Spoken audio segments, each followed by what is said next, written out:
"What do you mean we're out of high chairs again?" Owen Caldwell asked, staring at the email from the district manager with an annoyed sigh. 17 restaurants. He'd built them from scratch over 16 years. Started with a tiny breakfast diner with a busted griddle and a leaking roof. Now it was a full-blown casual dining chain across 3 states. But lately, things felt off. Complaints were popping up in his inbox more often, not about the food his recipes still held up but about service. Cold attitudes, long waits. A few even said his places didn't feel family-friendly anymore. Owen hated second-hand reports. Numbers could lie. So he took a week off, told his assistant he was going off-grid, and drove 5 hours to one of the restaurants in a small town outside Kansas City. Store 14. He'd never personally met the staff. None of them had reason to recognize him. Especially not dressed down in jeans, a flannel shirt, a trucker cap, and fake glasses. He even shaved the beard he'd worn for a decade. He walked in just after 5 in the evening. The place was half full. A few families, one older couple quietly eating in the corner and a man in a suit typing furiously on his laptop at the bar. The host's stand was empty. Owen waited a beat. Then another. Still no host. He glanced around. A bored-looking waitress leaned on the soda station, scrolling her phone. A young man in a black apron rushed between tables, balancing trays like his life depended on it. No one made eye contact. After 3 full minutes, the waiter noticed him. "Hey, sir, sorry about that. We're short today. You dining solo?" "Yeah," Owen replied. "Cool, I'll get you a booth." "Gimme a sec." The waiter gestured toward the corner. "Name's Jesse, I'll be right with you." Owen slid into the booth. He watched Jesse move quick, focused, polite to every table, apologizing when he needed to, thanking people when he didn't have to. The kid was maybe 22, 23. Wore his stress like armor. A few minutes later, Jesse returned with a glass of water and a menu. "Sorry for the hold-up. We had 2 call-outs today. One's legit, the other just didn't show." "That happen often?" Owen asked casually. Jesse half laughed. "Lately? Yeah." "Don't get me started." Owen ordered the chicken pot pie and a side salad. Jesse nodded and rushed off. Owen leaned back and scanned the room. No manager in sight. He made a mental note this place ran on Jesse and not much else. A few minutes later, the bell above the door jingled. A woman walked in, carrying a toddler on her hip and holding the hand of a tired-looking 6-year-old boy. Her hair was pulled into a messy bun. She wore a sweatshirt with spit up on one shoulder. Her eyes were sunken. She looked completely drained. Jesse noticed her instantly. He walked over, crouched a little to the boy's level. "Hey there, bud, you hungry?" The kid nodded. "All right, let's get your crew set up." The woman shifted the baby, looking around. Do you have a high chair?" Jesse glanced toward the back. "We're down to 1. "Let me see if it's open." As he turned, Owen saw the waitress at the soda station still on her phone. "Hey, Maddie," Jesse called. "Is the high chair still at table 6? She didn't look up. "I dunno, probably." Jesse sighed and moved quickly to check. It was empty. He wiped it down himself, wheeled it over, and helped the woman get seated. "Thanks," she said quietly, pulling out a pouch of applesauce for the baby. "Sorry, my husband's deployed and I haven't slept in. I don't even know."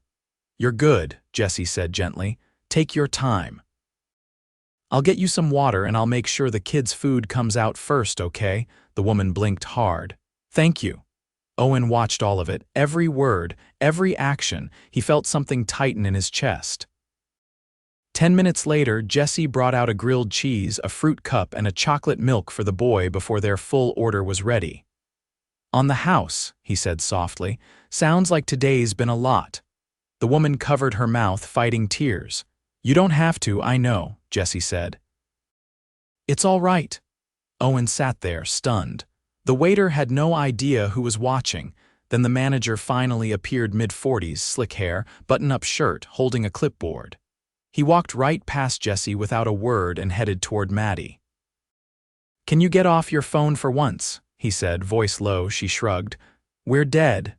He didn't look toward Jesse once. Owen clenched his jaw. He stayed until the mother left. thanking Jesse with a tired smile and a whispered "God bless you." Jesse helped pack the leftovers, gave the little boy a sticker from the host stand, and waved them off. Owen paid his bill, left a tip cash big, and walked out into the parking lot. He sat in his car for a full minute, hands on the wheel. That woman was exactly the kind of customer he built this company for. Jesse was exactly the kind of worker who kept it alive. And that manager, he had questions that needed answering. Tomorrow, Owen Caldwell would be back. Not as a customer, as a trainee. Owen arrived at store 14 just before noon the next day. He parked around the corner, out of view, and walked in through the side entrance used for deliveries. He'd arranged everything early that morning, called the regional operations lead from a burner phone, gave a fake name, and asked if they could squeeze in a last-minute trial shift for a friend of a friend looking to get back into entry-level work. The manager agreed. Short-staffed, no time to ask questions. Owen was told to ask for Rick. Inside the back hallway, he found a set of hooks with faded aprons and a crooked mirror above a hand sink. The air smelled faintly of fryer oil and lemon cleaner. He grabbed a spare apron, tied it tight, and headed toward the kitchen. Rick was leaning against the prep table.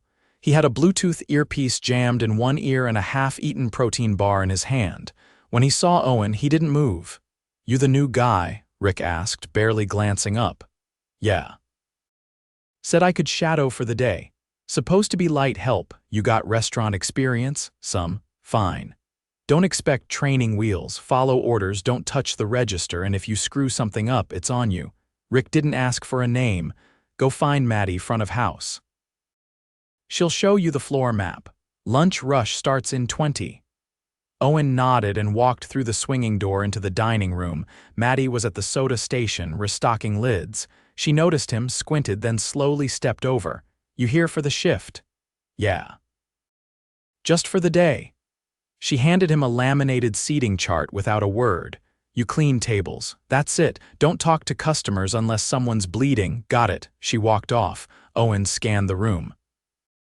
Jesse was already moving between booths, taking 3 orders at once while carrying a tray back to the dish drop. His uniform shirt was wrinkled, and his shoes looked soaked near the toes. Still, he smiled at a group of teenage girls as he jotted down their drink orders. They giggled and whispered once he walked away, not mockingly, but like they genuinely liked him. Owen grabbed a rag and a spray bottle from the back counter and started wiping down a booth near the window. A family with 2 toddlers had just left, crumbs everywhere, crayons on the floor. A crushed juice box wedged between the seat cushions. As he worked, a tall man in his early 30s came in wearing business casual gear and a badge clipped to his belt. He looked around, irritated, and sat at a 2-top near the front window. Rick appeared seconds later, walking out from the back. "Hey man, sorry about the wait," Rick said, suddenly far more alert. "We're short today." "You always say that," the man muttered. Rick bent down, whispered something, and the man nodded sharply. He pulled out a tablet and started typing. Owen watched from the corner of his eye. Rick lingered for another moment, then retreated to the kitchen. The man stayed for half an hour, taking photos of the floor tiles, the ceiling vent, and the under-table wiring near the booths. Then he left. Jesse passed by Owen a few minutes later, balancing a tray of dirty dishes. "Health inspector," he said under his breath. "Seemed focused," Owen replied. "Yeah, well, last time he came, half the fridge labels were expired. Rick got a warning, not sure anyone fixed anything since." Owen kept wiping. He glanced toward the kitchen. No one was on prep. Just a line cook working alone, slapping burgers on the grill and calling out orders that no one acknowledged. The printer beeped. No one grabbed the slips. By 1 o'clock, the dining room was full. Owen had cleared 10 tables in 20 minutes, refilled napkin holders, and helped reset 2 booths. No one said thank you. Maddie spent most of her time behind the register, chewing gum and texting with her phone just under the counter. Jesse hadn't stopped moving. His shirt clung to his back. He hadn't taken a sip of water since the shift started. A man in his 60s walked in with a service dog and a cane. The dog wore a blue vest and the man had a slight limp. He waited patiently at the host's stand. Maddie didn't look up. Owen stepped forward. Looking for a table? Yeah, just me and Ranger. Quiet corner if you've got one. Owen led him to a booth near the back and pulled the table out slightly so the dog could fit easier. Jesse noticed and gave him a small nod as he approached. Appreciate you doing that, the man said, lowering himself slowly. Most people act like I'm asking for a favor. No trouble, Owen said. Jesse handled the table, brought water for both the man and his dog without being asked, remembered the customer's name after hearing it once, took the time to kneel when he spoke so they were at eye level. Owen watched every detail, but 10 minutes later Rick came out of the kitchen, scanned the room, and walked straight to Jesse. Did you seat table 10? No, Jesse said. New guy did, I just took the order. Rick looked toward Owen, then back at Jesse. Don't seat service animals in that section. That booth's visible from the front. Manager's call. It's a slow section. He asked for quiet. I don't care if he asked for a damn parade. Move him. Now, Jesse, his jaw tensed. There's no health code issue. Did I ask for a legal lecture? Rick turned and walked off. Owen stood frozen. Jesse walked back over to the man's table, knelt again, and explained gently that they'd need to move him, offering a seat near the back hallway. The man didn't argue, but his smile faded. He patted Ranger's head and stood slowly. Owen followed them with his eyes as they moved to the new booth. Jesse apologized again. The man just nodded. Owen made a decision. He headed for the kitchen. Rick was leaning on the prep counter again, scrolling through something on his phone. We need to talk, Owen said quietly. Rick looked up. You don't get to make requests. You're a temp, you clean. Owen stepped forward. You ordered a disabled vet to be moved because a dog might make the place look bad. You don't see a problem with that? Rick blinked slowly, then scoffed. You think this is the kind of place where we bend over backwards for every sob story? We don't have time for that.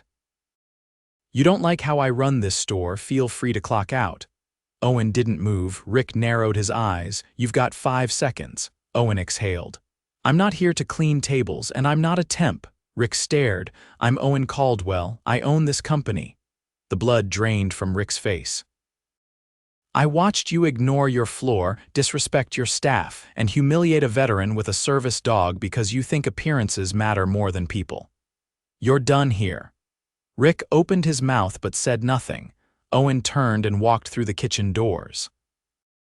Jesse stood near the pass line holding a tray. You're not in trouble, Owen said. You did everything right. Jesse looked confused. Wait, Owen nodded. Let's talk after the rush. You've earned more than just respect. Maddie noticed the tension and walked over slowly. Something going on. Rick's gone, Owen said. You're next if I see that phone again while customers wait. She put it away without a word. Owen stepped back into the dining room and looked around. The place was still chaotic, but now it was his chaos to fix. And he wasn't leaving until it was. By the time the lunch crowd began thinning out, the restaurant had settled into a tense quiet. Rick was gone. No announcement, no final word, just a hollow space in the rhythm of the place where his presence used to loom. Owen hadn't said a word about it to the staff beyond what was necessary. No one asked questions, at least not out loud. Jesse was refilling condiments behind the bar when Owen approached. It was the first time all day the kid had taken a moment to breathe. Got a minute? Owen asked. Jesse stood straight, wiping his hands on a towel. Sure, you want to sit or let's step outside. You've earned a break. They walked out the side door into the alley behind the building. The afternoon sun was sharp, bouncing off the asphalt. Jesse leaned against the brick wall, arms crossed. Owen kept his hands in his pockets. You handled yourself professionally today. I watched you make judgment calls most people twice your age wouldn't get right. Jesse gave a small nod but didn't respond. Tell me something, Owen continued. Why are you still here? Jesse looked up, confused. What do you mean? You're clearly competent. You care about the customers. You work harder than the rest of that floor combined, but you're still bussing tables and covering shifts that aren't yours. Why? Jesse hesitated, then spoke carefully. My mom's sick. early onset Parkinson's. She used to work 2 jobs, but now she barely gets out of bed. I help with meds, meals, everything between shifts. This place, it's close to home. That's all. Owen nodded slowly. And the management before today? Rick, Maddie, how long's that been going on? Jesse took a breath. Rick's been store manager about 8 months. Before him, it wasn't great, but he made it worse. Cut hours, ran off 3 solid servers in his first month. Said they weren't a good fit. One of them, Anna, she was the best we had. He didn't like that she wore a headscarf. Thought it made customers uncomfortable. She filed a complaint. Nothing happened. Owen's jaw tightened. Why didn't you say anything to corporate? I tried once. Got a call from someone in HR. They asked if I had documentation. I didn't. I was told it'd be looked into. I never heard back. After that, I kept my head down. Owen stepped away from the wall, pacing once. That ends now. He turned back to Jesse. You're not going to be a server anymore. Starting next week, you're assistant floor lead, full-time, benefits. You'll report directly to me until we sort out the management structure. Jesse blinked. Wait, what? I mean, I appreciate that, but you've already been doing the job. I just need to make it official. You don't need to prove anything else. Jesse opened his mouth, then closed it again. When he finally spoke, his voice was quieter. I don't know what to say. Don't say anything yet. Just keep showing up like you have been. We'll figure out the rest. They went back inside. The dining room had gone quiet, but the tension hadn't fully lifted. Maddie stood near the soda station, arms folded, whispering to another server Owen hadn't seen before, a lanky guy in his 20s with a nervous twitch in his foot. Owen walked past them without a word and headed into the office at the back of the kitchen. The door creaked as he opened it. The space was cluttered, papers half stapled, a broken printer blinking on the floor, and a whiteboard calendar that hadn't been updated in over a month. He sat at the desk and called the regional operations lead. Yeah, it's me. Rick's out, effective immediately. I'll send a report later, but he shouldn't be within 100 miles of a leadership role again. I want someone from compliance here by morning. Also, I want HR to reopen that discrimination complaint from earlier this year. Anna, get her name. Find out why it was ignored. He hung up without waiting for acknowledgement. A few minutes later, he stepped back into the kitchen. The line cook, arms covered in old tattoos, was bent over the grill. He didn't look up as Owen approached. You got a second? Owen asked. The cook turned slightly. You the guy who canned Rick? Owen nodded once. The cook shrugged. Good. He made my prep guy cry last week. Never came back. Been running solo since. Name, Carlos, 19, quiet kid. He was good. We'll call him. Owen stepped into the hallway and spotted Maddie heading out the side door, phone already back in her hand. He followed. She was halfway through lighting a cigarette when she saw him.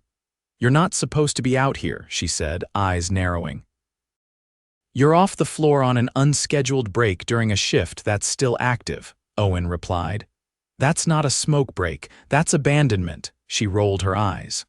Look, I don't know who you think you are, but I've been here over a year. I've covered my share of crap shifts, and I've dealt with enough customers to know you can't please everyone. You haven't worked a full shift in 3 days. I checked the logs. You clock in, you disappear, you clock out. You left the host stand empty yesterday while a young mother stood holding 2 kids for 5 minutes. You ignored her. I was busy. No, you were on your phone. I watched it happen. She went quiet. You're done here. What? You're being let go, effective now. You've shown no commitment to the customers, no respect for your coworkers, and no interest in improving. You're not entitled to this job just because you've been here a year. This is insane. No, Owen said, steady. What's insane is that Jesse has been keeping this place from collapsing while you stood around doing nothing. Maddie threw the cigarette to the ground and stormed off without another word. Back inside, Owen gathered the remaining staff in the dining room. There were only 4 of them left. Jesse, the nervous new server Caleb, the line cook Stan, and a dishwasher named Lena who barely spoke but was always the last one to leave. Owen stood at the end of the bar. Here's where we are. You've all been working under conditions that should have never been allowed. I take full responsibility for that. From now on, things change. Caleb shifted awkwardly in place. I just started 2 weeks ago. I didn't know if I should say anything, but Rick said I wasn't allowed to ask for breaks. You'll get your breaks, Owen said. And if anyone tells you otherwise, you come to me, he turned to Lena. I saw how you handled that stack of trays during lunch. No one helped you, but you didn't complain. Starting tomorrow, you're on the schedule for full kitchen support. Title bump and pay raise included. Lena blinked, stunned, then gave a small nod. Owen finished. I'll be here the rest of the week. We'll bring in interim support from nearby stores. Long term, we'll hire a new manager, but not until we've cleaned this place up. You'll all have a say in who takes that role. Jesse stepped forward. Can I say one thing? Go ahead. I know today's been wild, but if this is how it's going to be moving forward, people actually being heard, I'm in. I'll do whatever it takes. Owen nodded. Then we're on the same page. He didn't need applause. He didn't need thanks. He just needed the place to feel human again. And for the first time in months, it finally did. By Friday morning, Owen was in the back office before the sun came up. The coffee machine was broken, the desk chair wobbled, and the only light came from a flickering bulb overhead. Still, he scribbled notes across 3 legal pads, one for operations, one for staffing, and one for compliance actions. Each had a list of names, dates, and follow-ups. He wasn't here to patch holes. He was rebuilding the hull. At 7, Caleb arrived for his opening shift. He paused when he saw Owen already inside. You been here all night? He asked, setting down his backpack. No, Owen replied, finishing a note. Just early. You ready to host today? Caleb hesitated. I thought I was serving again. You will be eventually. But today we've got a new trainee shadowing Jesse. I need someone at the door who cares about first impressions. Think you can handle that? Caleb's eyebrows lifted. Yeah, I can do that. Good. Don't forget to offer menus with the kids' crayons, and if you see anyone struggling, don't wait for someone else to fix it. Caleb nodded and headed out front. Owen followed a few minutes later. The dining room was freshly wiped, the lights warm and inviting. It was still early, but already a couple of booths were occupied. A pair of older women chatting over coffee, and a man in paint-splattered clothes flipping through a spiral notebook. Jesse walked in through the side door, adjusting a new black apron. His eyes went straight to the floor, scanning details, table settings, napkins, even the mop line along the baseboards. He didn't speak until he reached the bar. You said someone's shadowing me? She'll be here in 10 minutes. Her name's Erica. She came from one of the newer stores that just closed. Good attitude, but needs polish. Jesse nodded once. Got it. You want me to walk her through the flow or just let her observe? Start with flow. Then give her a section if she's ready. Owen stepped aside, letting Jesse take the lead. It was subtle, but everyone noticed. The servers mirrored his tone. The line cook, Stan, made a fresh batch of fries without being asked. Even Lena, the dishwasher, peeked out from the back to confirm her prep list. By mid-morning, Erica had shown up, a petite woman in her early 20s with nervous energy and a sharp memory.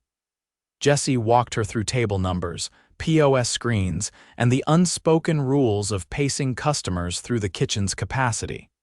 She picked it up quickly. Owen watched from the far end of the bar, writing down notes without interrupting. Just before lunch, the health inspector returned. This time, he wasn't alone. A woman in a gray blazer with a company badge followed closely, holding a tablet and scanning everything. She introduced herself as Dina, compliance oversight from corporate. Mr. Caldwell, she said, shaking his hand. I've reviewed the footage and internal reports. The discrimination complaint from earlier this year was mishandled. That's on us. What happens next? Owen asked. We're reaching out to Anna today. A formal apology, full back pay for the hours cut after her complaint, and a guaranteed spot at any store she chooses if she's willing to return. She deserves more than that. She'll get it. The inspector gave a quick nod. As for this location, it passed. Barely, but it passed. The fridge was relabeled properly. Cross-contamination protocols were finally posted. You're lucky that line cook knows what he's doing. Owen didn't argue. I know. After they left, Owen found Jesse near the dish drop, drying his hands. You say anything to Stan about the labeling? No, Jesse said, surprised. Why? Because he fixed it on his own, without being told. Really? Yeah, Owen said. I'm going to ask if he wants to move into a lead kitchen role. We'll bring in a second to cover prep. He shouldn't have to do it all, Jesse nodded, then paused. He won't admit it, but he's been sleeping in his car behind the store. Since when? Few weeks.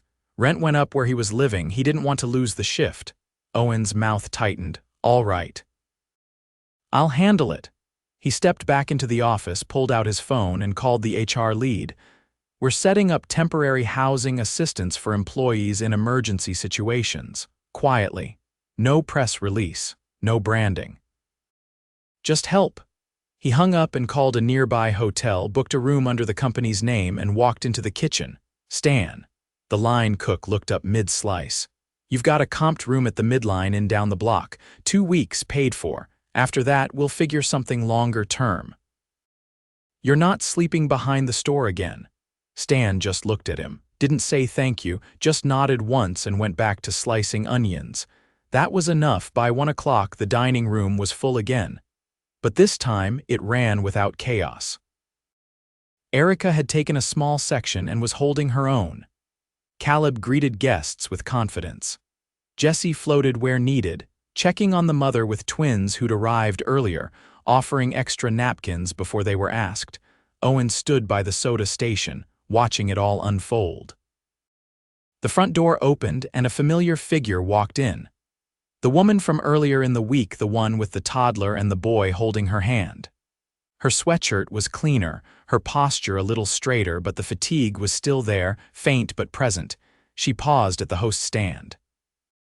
Caleb recognized her immediately. Welcome back, he said. Table for 3, the boy tugged on his mother's sleeve. Can we sit by the window? Caleb smiled. We've got the perfect spot. He walked them over. Jesse noticed halfway through and stepped in without a word, dropping a kid's menu and 2 cups of water before they reached the table. The woman looked around, confused. Then her eyes landed on Owen. She hesitated. He walked over slowly. You came back, he said. I wasn't sure I would, she replied. What changed? The waiter, Jesse, he looked at me like I mattered. That doesn't happen much these days. Owen nodded once. He still does. She looked around. Place feels different. Warmer? It is. She sat down, settled the baby in the high chair, one that was clean, freshly oiled, and fully functional. Owen quietly stepped back. Later, after the rush slowed, he called a short staff meeting by the bar. Just the core 5, Jesse, Caleb, Erica, Stan, and Lena. He didn't make a speech. Instead, he laid 5 envelopes on the counter. Inside are letters confirming your promotions, raises, and new roles, effective Monday. Erica reached for hers hesitantly. Already, you proved yourself, no reason to wait. Stan didn't touch his. I don't need a title. You've already earned it. This just puts it on paper. Lena opened hers, eyes scanning quickly. Her hands trembled just slightly, but she said nothing. She didn't have to. Owen looked around at the group. This store doesn't fix itself in a week. But it starts with people who care. You've all proven you do. What happens next is on all of us, but I'll be here. No more silence. No more looking away. Jesse stepped forward. Can we keep the shift board the way we changed it, the way it rotates weekends? Yes, Owen said. And we'll make sure coverage stays balanced. Caleb raised a hand. Is the break room still being turned into storage? No, it'll be a break room again with actual chairs. The group laughed softly. Not forced, not awkward, just real. As they dispersed, Owen stayed behind, looking out over the dining room. The lights were dimming. The kitchen was cleaning down. A few guests lingered with coffee refills, chatting quietly. No one rushed them out.